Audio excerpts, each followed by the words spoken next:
Hello viewers, আসসালামু আলাইকুম। সবাই কেমন আছেন? আমি তানিয়া, নূর রান্নাঘরে সবাইকে স্বাগতম। আমি আজকে আপনাদেরকে চিনি গুঁড়া চাল দিয়ে মুরগির মাংসের ভুনা খিচুড়ি রান্না করে দেখাবো। আমি যেভাবে মুরগির মাংসের ভুনা খিচুড়ি রান্না করি সেটাই আপনাদের কাছে শেয়ার করব। আমি একটি 1.5 কেজি ওজনের মুরগির মাংস নিয়েছি। সেটা ভালো করে কেটে ধুয়ে নিয়েছি। এখন মাংস মেরিনেট করব। খিচুড়ি রান্না যা যা লাগবে সেগুলো আমি সাজিয়ে নিয়েছি।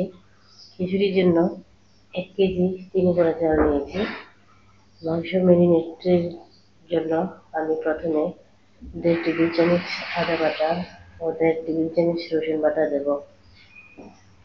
1.5 টেবিল চামচ মরিচের গুঁড়া, 1 টেবিল চামচ হলুদের গুঁড়া, 2 টেবিল চামচ ধনিয়ার গুঁড়া দেব, 1.5 টেবিল চামচ জিরার গুঁড়া দেব, 1.5 টেবিল চামচ লবণ অর্থাৎ স্বাদ মতো লবণ দেব। এখন সবগুলো ভালো করে মিশিয়ে নেব। আমি শুধু মাংস রান্নার জন্য মশলা তুলে নিয়েছি। আমি চালের জন্য মশলা পরে তুলে নেব। আমি 1 ঘন্টা মাংস ম্যারিনেট করব। 1 ঘন্টা পরে আমি খিচুড়ির চাল ধুয়ে নেব। দেখুন, আমি চালের পানি দিয়ে খুব সুন্দর করে এভাবে কচলে পরিষ্কার করব। প্রথম ধোয়াতে পানিটা অনেক ঘোলা থাকে। আমি চালটা ধুয়ে নিয়ে আসছি। যতক্ষণ ঘোলা পানি ছিল ততক্ষণ ধুয়ে পরিষ্কার পানি বের হলে এখন চাল নিয়ে আসলাম। আমি চালের পানি ঝরার জন্য একটি স্টেইনারে চাল রেখেছি। আমি আধা কাপ মসুর ডাল ও আধা কাপ মুগ ডাল নিয়েছি। এগুলো ভালো করে ধুয়ে নেব। এবার রান্নায় চলে যাব। আমি চুলায় একটি প্যান বসিয়েছি। প্যান গরম হলে পরিমাণ মতো অর্থাৎ 4 টেবিল চামচ পরিমাণ সয়াবিন তেল দেব। তেল গরম হলে 1.5 কাপ পরিমাণ পেঁয়াজ কুচি দেব। পেঁয়াজ কুচি বেরেস্তা করে নেব। পেঁয়াজ লাল লাল করে ভেজে নিয়েছি অর্থাৎ বেরেস্তা করে নিয়েছি। এখন অর্ধেক পেঁয়াজ বেরেস্তা তুলে নেব, বাকিটা প্যানে থাকবে। এখন আমি 6টা দারুচিনি, 7টি এলাচ দেব, 3টি লবঙ্গ, 10টি গোলমরিচ আর 4টি তেজপাতা চিড়ে দিয়েছি। এই গরম মশলাগুলো দেব। এরপর ম্যারিনেট করা মাংস প্যানে দেব। সাথে 2টি টমেটো, বড় সাইজের টমেটো কাটা দেব। এগুলো পেঁয়াজের সাথে ভালো করে মিশিয়ে হাই ফ্লেমে 4-5 মিনিট ভালো করে কষিয়ে নেব। এভাবে রান্না করলে অনেক মজা হয়। এবার ঢাকনা তুলে নেড়ে চেড়ে দেব। খুব ভালো করে কষিয়ে নিয়েছি। এবার মাংস পরিমাণ মতো পানি দেব। তারপর ঢেকে রান্না করব। 15-20 মিনিট রান্না করার পর এই অবস্থা। এর মধ্যে কয়েকবার মাংস নেড়ে চেড়ে দিয়েছি। 2-3টা কাঁচামরিচ ভেঙে দিয়েছি।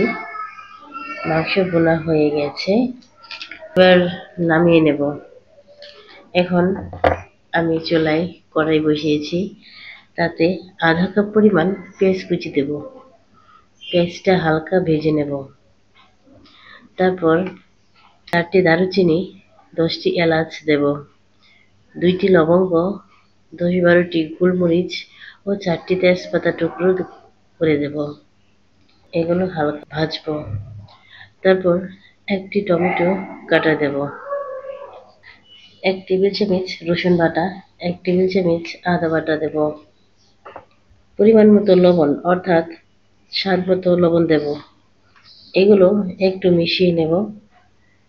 1.5 চা চামচ মরিচের গুঁড়া দেব, 1 চা চামচ হলুদের গুঁড়া দেব, 1.5 চা চামচ ধনিয়ার গুঁড়া দেব, 1.5 চা চামচ জিরার গুঁড়া দেব, এখন সবগুলো ভালো করে কষিয়ে নেব।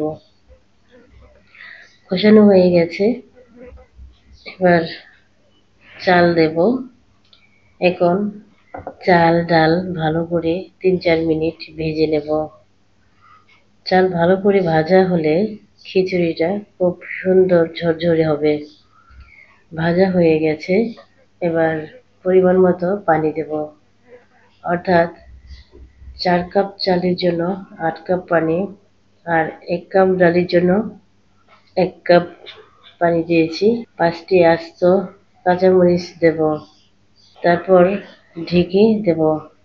মিডিয়াম হাই দিয়ে রান্না করব ৭-৮ মিনিট। জাল করার পরে দেখুন চালটা ঘন হয়ে এসেছে। এই পর্যায়ে লবণ চেক করি, সামান্য পরিমাণ লবণ দিয়েছি। এখন ১ চা চামচ গরম মশলা গুঁড়া দেব, ২ চা চামচ গোলাপ জল ও ২ চা চামচ পরিমাণ কেওড়া জল দেব, ১ টেবিল চামচ পরিমাণ ঘি দেব। এবার উল্টে পাল্টে মিশিয়ে দেব। মানে উপরে চালটা নিচে, নিচের চালটা উপরে আসে। এখন এখন সেই মুরগির মাংসগুলো দেব। খিচুড়ির সাথে মাংসটা ভালো করে মিশিয়ে নেব। এভাবে খিচুড়ি রান্না করলে অসম্ভব মজার হয়। এখন ১০ মিনিটের জন্য ঢেকে রাখবো। খিচুড়ির শিকড়ের ভাতটা ৯০% সিদ্ধ হয়ে গেছে। দমে থাকলে বাকি ১০% হয়ে যাবে। এখন আমি খিচুড়িতে সামান্য পরিমাণে বড়ই আচার দেব। তারপর আবারও উল্টে পাল্টে নেড়ে দেব। এ পর্যায়ে দেখতেই পাচ্ছেন খিচুড়িটা খুব সুন্দর হয়েছে, ঝরঝরে হয়েছে। দেখতে কতটা লোভনীয় লাগছে। এবার আমি আপনাদের খিচুড়িটা সার্ভ করে দেখাবো। আমি একটি প্লেটে খিচুড়িটা সার্ভ করছি। দেখুন ভিউয়ার্স, খিচুড়িটা দেখতে কতটা লোভনীয় লাগছে, দেখেই খেতে ইচ্ছে করছে। আমি প্লেটে খিচুড়ি সার্ভ করার পর এতে বেরেস্তা দেব, একটি লেবু টুকরো দিয়েছি, কয়েকটা পেঁয়াজের টুকরো দেব। এবার আমি সামান্য পরিমাণ বড়ই আচার দেব। এই খিচুড়িটাকে কিন্তু আচারিক খিচুড়িও বলা যেতে পারে। তো ভিউয়ার্স, আপনারা দেখতেই পেলেন আমি খিচুড়িটা যেভাবে রান্না করলাম, আর দেখতে কতটা সুন্দর হয়েছে, খেতে অসম্ভব মজার হয়েছে। আমি টেস্ট করে দেখেছি, অসম্ভব মজার হয়েছে। আপনারা অবশ্যই এভাবে একবার হলেও খিচুড়িটা রান্না করবেন, ট্রাই করে দেখবেন। দেখবেন বারবার খেতে ইচ্ছে করবে। আশা করি আমার এই রেসিপিটা আপনাদের ভালোই লেগেছে ও সহজ লেগেছে। যদি ভালো লাগে তাহলে লাইক, কমেন্ট, শেয়ার করতে ভুলবেন না এবং সাবস্ক্রাইব করে আমার পাশেই থাকবেন। আল্লাহ হাফেজ।